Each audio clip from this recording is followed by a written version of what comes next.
असहाय मानक समस्त समस्या को दूरीभूत करने सह सेमानक भोकिला पेट को चिन्हि पारुथबा जड़े महान व्यक्ति होउछंती प्रताप।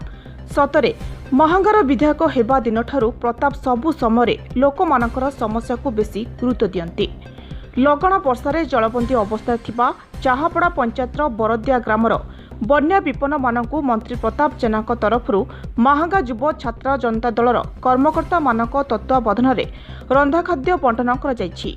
भोकिला पेटरे आहार पाइबा परे बन्या विपन्न माने मंत्री श्री जेना को आशीर्वाद सह कृतज्ञता जणाइछन्ति। या सहित महांगा युव छात्र जनता दलर कर्मकर्ता माने पानी कादुआरे पसी लोकमानक पाखरे रंधा खाद्य पहुंचाई पारुथिबारु ए युव छात्र जनता दलर कर्मकर्ता मानकु विभिन्न महलरु प्रशंसा करा जायछि। Bureau report express news.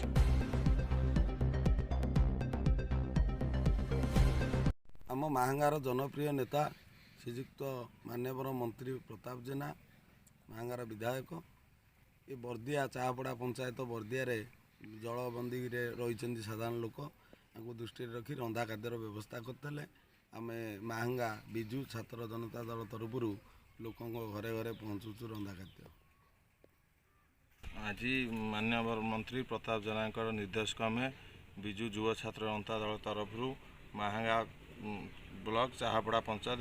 बरदिया ग्राम में शताधिक लोक पानी घेर थिबारु माननीय मंत्री निर्देश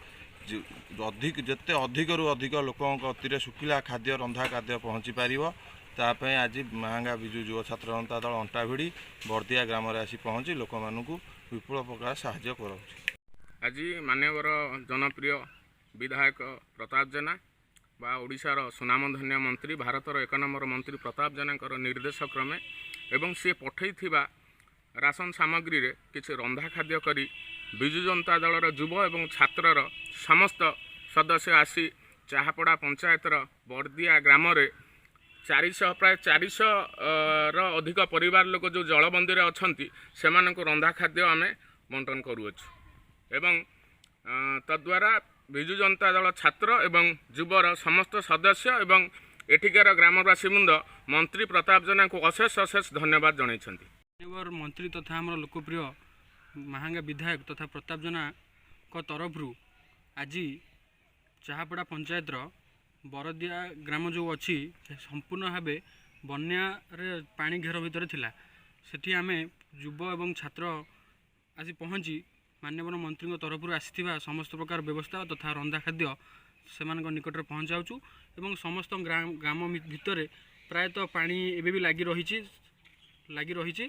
पाखे केमती किपर भाव पहुँची माननीय मंत्री जो उद्यम अच्छी से पहुँची रंधा खाद्य जोगे दूँ एवं